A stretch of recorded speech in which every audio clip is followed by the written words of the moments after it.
sungai, dan hutan di tanah Sivia Patuju. Menyimpan kekayaan dan titipan sejarah yang masih terjaga. Spesial 1000 subscriber, Engkai Kodi akan melakukan petualangan ke tanah Sukuta, melihat keindahan Gunung Rapampue, muara Sungai Selaki, serta melihat prosesi nikah adat Sukuta. Jadi, bersama Engkai Kodi, mari kita lihat Sulawesi lebih dekat.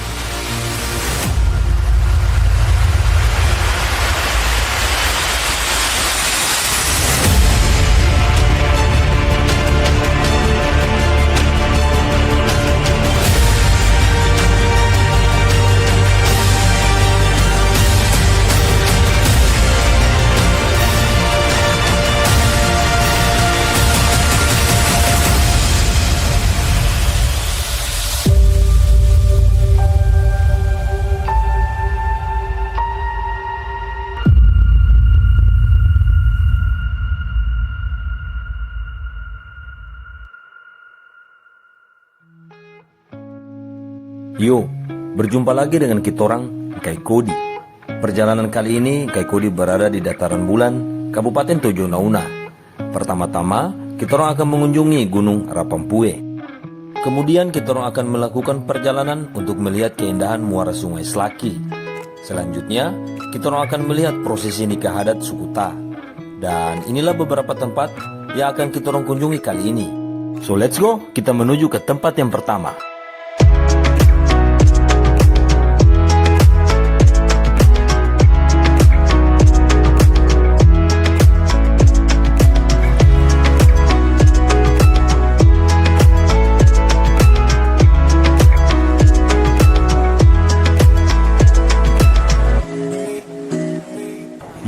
Yo, sudah lama rasanya kita rontara berjumpa dengan teman-teman sekalian dalam petualangan. Bersama Engkai Kodi, melihat keindahan tanah Sulawesi. Kali ini, Engkai Kodi akan menuju ke sebuah destinasi wisata yang cukup terkenal di wilayah Tojo Nauna. Untuk menuju ke destinasi wisata ini, kita akan menggunakan kendaraan motor dengan melewati jalan yang berada di sekitaran kawasan lahan pertanian. Bagaimana keindahannya selama perjalanan? Kali ini kalian lihat sendiri. Engkai Kodi yakin kalian pasti semua bilang ingin datang ke sini. Jarak yang ditempuh dalam perjalanan menurut kitorang tidak terlalu jauh, apalagi buat kalian yang senang jalan-jalan. Ditambah lagi akses jalannya sudah cukup bagus, walaupun belum semua jalan yang diaspal. Tapi menurut kitorang ini sudah cukup nyaman untuk dilewati.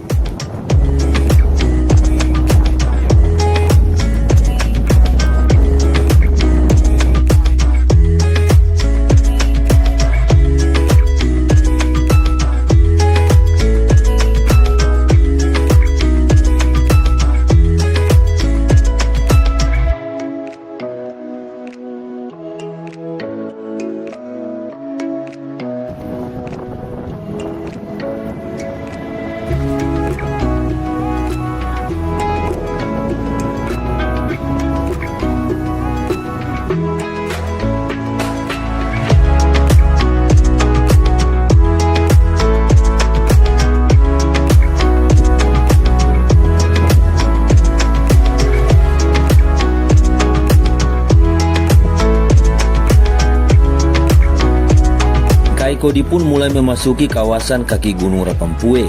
Dengan cuaca yang cerah, di bawah panas terik sinar matahari, Engkai Kodi pun berhenti sejenak untuk membasuh muka di kali kecil. Oh ya, dalam perjalanan kali ini Engkai Kodi bertemu seorang teman, yaitu Bono, yang berasal langsung dari kampung yang akan kita tuju kali ini.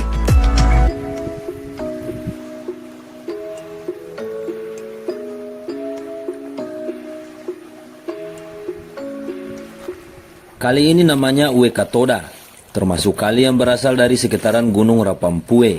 Selain bersih dan jernih, saya akan mengundang untuk dijelajahi keindahannya, yang masih alami dan eksotis. Sebagian besar masyarakat yang berada di kawasan kali ini adalah sebagai petani, yang tentu sangat bergantung pada kali kecil ini. Kali ini juga sebagai tempat untuk beristirahat, baik yang berasal dari kota, ataupun menuju ke kota. Masyarakat di sekitar ini memiliki kearifan lokal dalam menjaga ekosistem setempat. Hal tersebut bertujuan untuk memberikan waktu bagi alam yang ada untuk tumbuh dan berkembang biak secara alami. Kearifan lokal masyarakat Hadat membuat keindahan sumber daya airnya tetap terjaga. Hal inilah yang menjadi daya tarik tersendiri bagi kawasan Gunung Rapampue.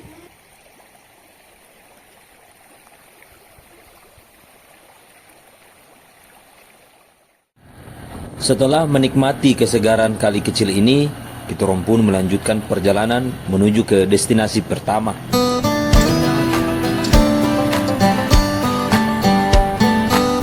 Tempat ini termasuk dalam tempat kawasan kaki Gunung Rapampue, di mana di sepanjang pinggiran jalan terdapat bukit-bukit yang ditumbuhi padang rumput dan tanaman tak berkayu lainnya yang merupakan habitat di kawasan ini. Padang rumput menarik banyak satwa liar dan mendukung flora dan fauna yang tidak dapat berkembang di habitat lain. Namun, ketika melewati kawasan ini, kondisi cuacanya sedang kabut karena saat ini di musim penghujan. Kitorong pun akan menuju ke bagian puncak dengan ditemani keindahan hamparan pegunungan yang dikelilingi tumbuhan hijau, memberikan nuansa tenang dan damai dalam perjalanan ini. Jika mengingat kembali, Kitorong sudah sering melewati pegunungan ini, menikmati keindahan suasana alamnya, sehingga menjadikan tempat ini salah satu daya tarik yang wajib disinggahi baik masyarakat yang berasal dari kota ataupun sekitarnya. Kitorong pun akhirnya sampai di tempat paling atas, menunggu kabutnya hilang.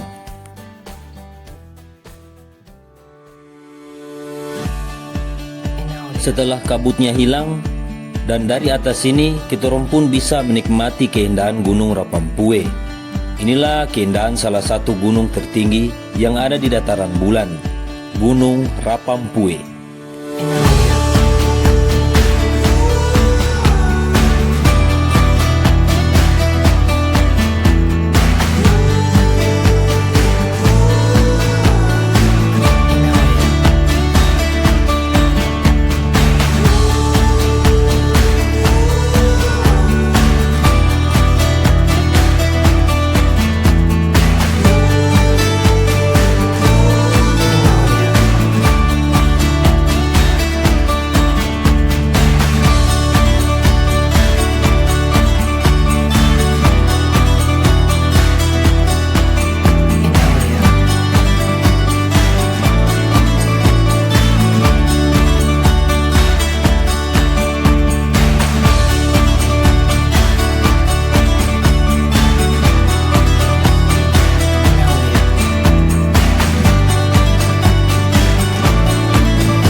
Setelah puas melihat keindahan Gunung Rapampue, Ngkai Kodi pun akhirnya sampai di tujuan akhir Kitorong kali ini untuk melihat prosesi nikah adat sekaligus muara Sungai Selaki.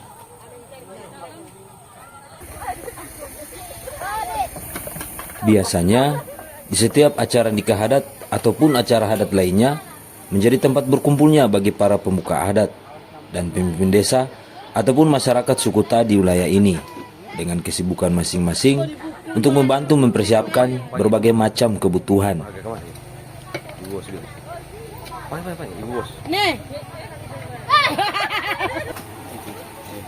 Ini tolong kai, Kai. Iya, iya. Ini juga 1.000. Jadi berarti acara nikah adatnya itu sekitar jam berapa? Jam 6 sore? Oh iya. Berarti mempelai perempuan menunggu mempelai laki-laki yang datang.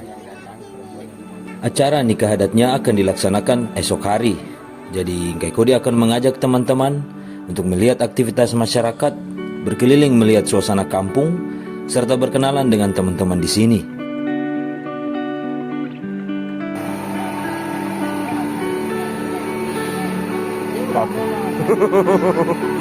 Kayak dari semua yang main, cuma ini yang saya segan. Sule. Ayo. Halo. Baru datang, Pak. Mana rombongan nih, Pak? So masih ada. Iya. So kemarin Dora. Iya, so makan Pak? Belum. Belum makan? Astaga. Iya, mari Pak. Mana? Kasih kursi. Kasih soa. Pak, Bapak mau masuk ini. Lihat Pak, tidak apa-apa itu Pak, main kartu. Tidak apa-apa ya? Iya. Aman ini Pak, tidak ada bau-bau politik, tidak ada bau-bau politik itu. Aman. Coba.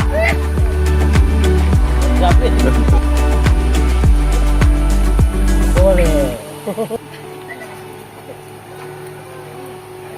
Kalau begitu dia mau lihat sambut tuh.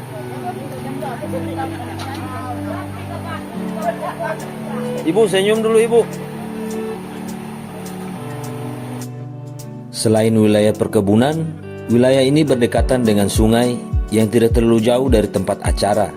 Dan Ngkai Kodi berencana akan menuju ke sungai. Karena kata pemuka adat setempat, sebelum nikah, mempelai pria terlebih dahulu akan dimandikan di sungai sebagai bagian dari upacara adat suku Ta. Jun, mau uwe? Mau masuk di? Aku uwe kami? Iyo. Isran. Iya. Jalan setapak yang kita orang lalui merupakan jalan masyarakat di sini untuk menuju ke sungai dengan kondisi jalan yang berlumpur karena saat ini masih musim penghujan. Tapi semuanya terbayar dengan pemandangan ujung kampung di mana terdapat hamparan pepohonan hijau di sepanjang batas kita orang melihat.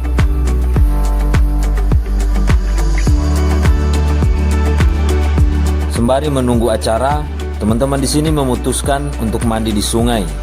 Hari itu, wilayah perairan ini sedang banjir, sehingga warna airnya kecoklatan. Namun bukan menjadi penghalang untuk mandi di sungai. Jiwa-jiwa petualang anak-anak pedalaman suku Ta justru semakin jadi. Mereka berenang sampai ke seberang sungai, dan justru menjadi tontonan yang menarik bagi siapapun yang datang. Oh ya, sungai ini adalah Sungai Bulan, sungai yang bermuara di Sungai Bongka, yang perannya sangat penting bagi masyarakat yang tinggal di sekitar ini.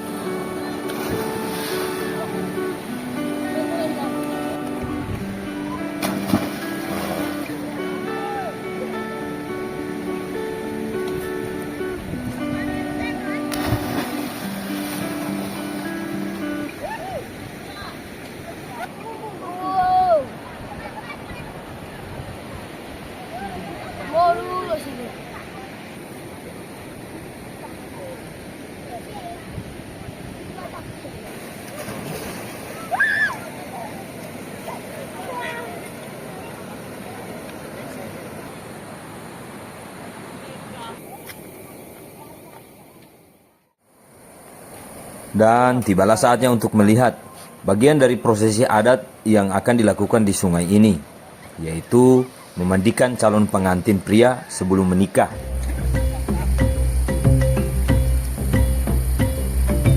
Secara umum, memandikan atau mengguyur calon pengantin dilakukan sebelum prosesi nikah adat dilaksanakan. Bagi masyarakat suku Ta, memandikan calon pengantin tidak hanya membersihkan raga saja, namun juga untuk membersihkan jiwa dari calon pengantin. Membersihkan jiwa dan raga ini penting dalam rangkaian upacara adat, sehingga kedua calon pengantin dalam keadaan bersih dan segar saat memulai kehidupan baru sebagai suami istri. Selain itu, memandikan calon pengantin juga dimaknai secara simbolik bahwa pengantin bertekad untuk berperilaku, bertindak, serta bertutur kata yang bersih dan baik selama menjadi suami.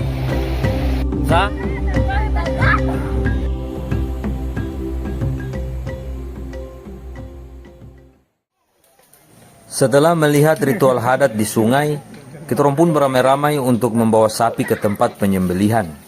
Proses penyembelihan sapi di sini masih sangat tradisional, dengan sapi yang digulingkan terlebih dahulu. Penyembelihannya dilakukan mengikuti aturan Muslim, agar sapi yang disembelih halal untuk dikonsumsi.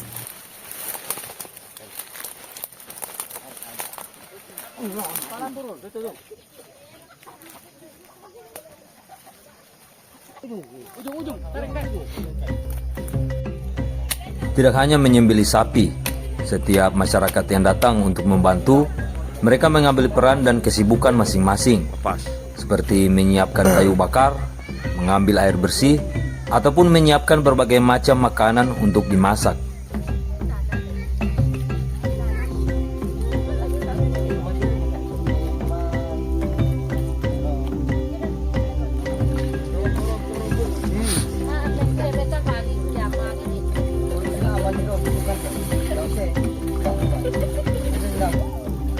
Bagian tulang jahit mga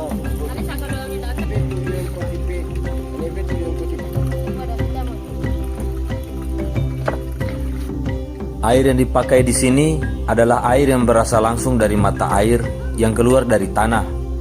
Tidak hanya dipakai untuk membersihkan makanan, air ini juga dapat dikonsumsi. Ya, di sekitaran wilayah ini tidak sulit menemukan sumber mata air. Bau sasi ini kan?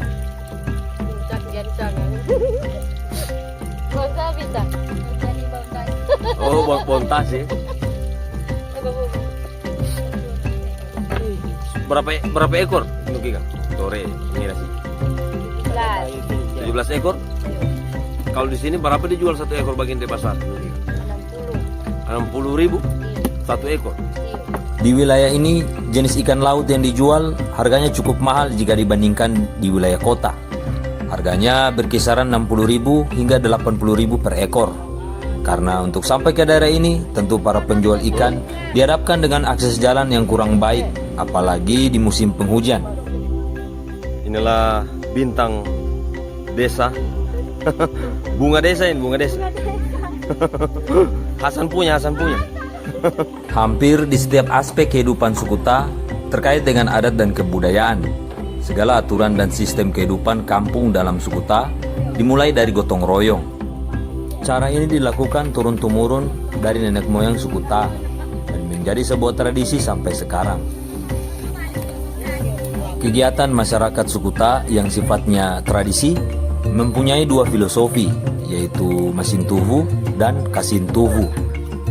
Ya, Kasintuvu dan Masintuvu adalah dua kata yang mirip namun memiliki arti yang berbeda serta memiliki makna yang sangat mendalam bagi Sukuta. Kalau suka bikin kopi sendiri, ada susunya, ada kopinya, ada semua ini sini. Ini kebiasaannya orang-orang Thai, orang Wana. Bikin sendiri ya? Dia bikin sendiri supaya bagus. Besar. Dia sudah besar kita orang, makanya orang bikin sendiri. Ini dia ke orang sana. Baru kabalik. Golin anu sih. Kami makabul. Kasintuvu merupakan bantuan dari masyarakat untuk berbagai macam acara yang berbentuk barang ataupun uang seperti beras, gula, ayam, dan lain-lain. Sedangkan Masintuvu adalah seperti yang teman-teman lihat sekarang ini. Masintuvu dapat diartikan sebagai bantuan tenaga, mulai dari menyiapkan tenda, kayu api, menyiapkan rempah-rempah, memasak, hingga acara selesai. Hal ini memperlihatkan betapa pentingnya aturan hadat dalam Sukuta untuk menjaga warisan leluhur. Namun tidak hanya adatnya, tetapi keramahan dan kebaikan masyarakat yang ada di wilayah ini menjadikan Tojonanuna sebagai negeri satu tujuan. Sivia Patuju.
Setelah melewati berbagai macam ritual adat, akhirnya tibalah saatnya untuk kita bersama-sama melihat prosesi nikah adat dari suku Ta. Mungkin dari teman-teman ada yang bertanya-tanya, kenapa mempelai pria digendong seperti ini? Ya, digendong seperti ini sebenarnya bukan merupakan bagian dari adat. Ini hanya niat seorang ayah kepada anaknya ketika akan menikah.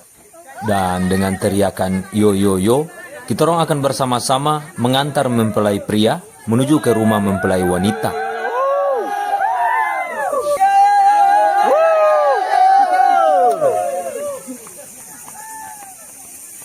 Yo yo yo yo yo yo yo. Tiga sebesar. Yo yo yo yo yo yo yo.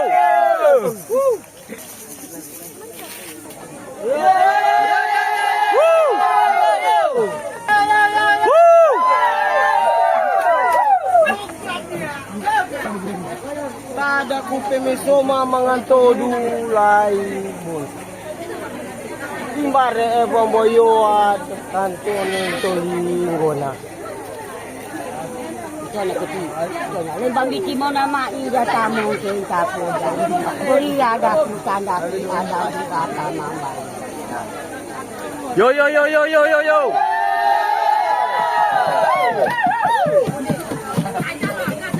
Bisa ngomong kaki.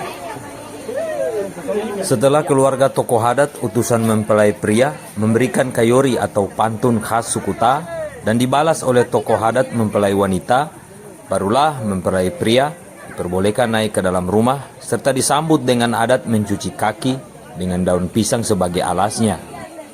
Mempelai pria sudah naik, Engkai Kodi pun ikut naik. Iya.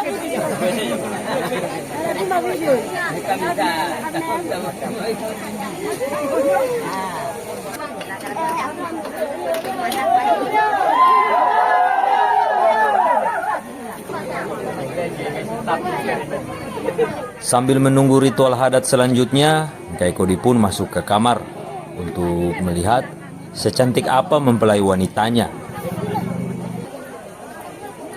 Mempelai wanita namanya Pirna. Ya, di wilayah Tojono Una, wanita pedalaman suku Ta dikenal dengan kecantikannya yang terlihat natural. Dan inilah mempelai pria yang paling ganteng malam ini. Namanya Gedi.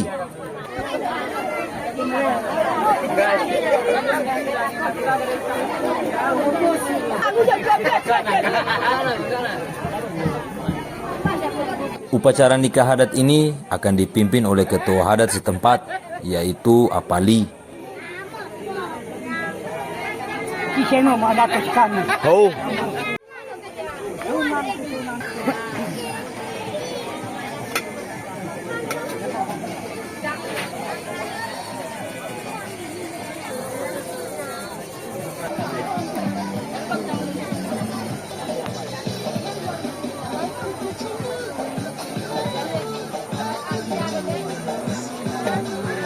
Setelah berbagai macam persiapan dan nasihat-nasihat dari ketua adat telah selesai, tibalah saatnya untuk pengantin pria masuk ke dalam kamar pengantin wanita untuk melaksanakan acara puncak malam ini, yaitu pernikahan adat.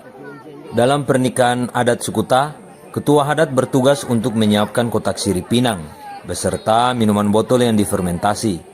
Kemudian, ketua adat akan memberikan pinang dan daun sirih kepada kedua mempelai. Kongkorek.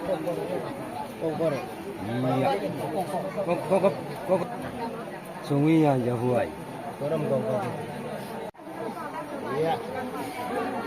Setelah itu masing-masing minuman di dalam botol dituang ke dalam gelas dan diminum bersama-sama sebagai pertanda bahwa kedua mempelai telah sah menjadi suami istri.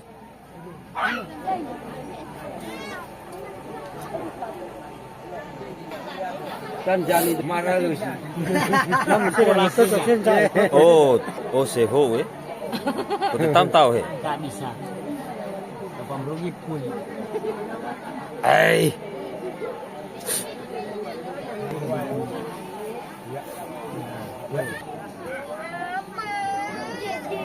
Itu marah lu sih polasinya.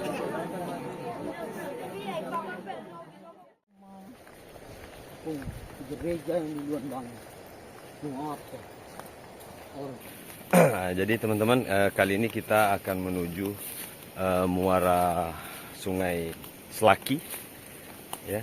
Jadi Sungai Selaki ini bermuara di Sungai Bulan. Jadi Sungai Selaki ini muaranya itu ada di wilayah sekitaran Kalambah, ya. Biasanya jadi spot tempat menangkap ikan, ya, dipukat, dipancing. Sebelum menuju ke destinasi terakhir, Kay Kodi ingin memperlihatkan sebuah pohon pisang. Masyarakat di sini menyebutnya Lokan Ternate, yang menjadi pertanda bahwa di tanah Sulawesi bukan tanah kosong, melainkan ada masyarakat yang hidup bergantung dengan hasil kebunnya, dengan adat dan kebudayaan yang masih terjaga. Alam bagi masyarakat Sulawesi bukan hanya sekedar kawasan hijau yang ada di dalam peta, melainkan memiliki makna lain bagi masyarakat Sulawesi, khususnya Kabupaten Tojo Una-Una. Tojo Una-Una biasa disebut Tanah Sivio 47 karena memiliki satu tekad, yang merupakan tekad untuk mencapai tujuan bersama. Tujuan bersama tersebut adalah untuk mewujudkan masyarakat yang adil dan melindungi, serta memberikan kehidupan dan identitas bagi penduduk asli Sulawesi. Alam layaknya supermarket alami, tempat masyarakat memenuhi kebutuhan sehari-hari, serta memiliki nilai spiritual dan budaya yang tinggi. Banyak tradisi dan ritual adat yang terkait erat dengan hutan. Sungai-sungai mengalir menyusuri lembah, melewati rimba, menebar kehidupan di setiap aliran airnya, di mana bumi masih bernapas dengan lega.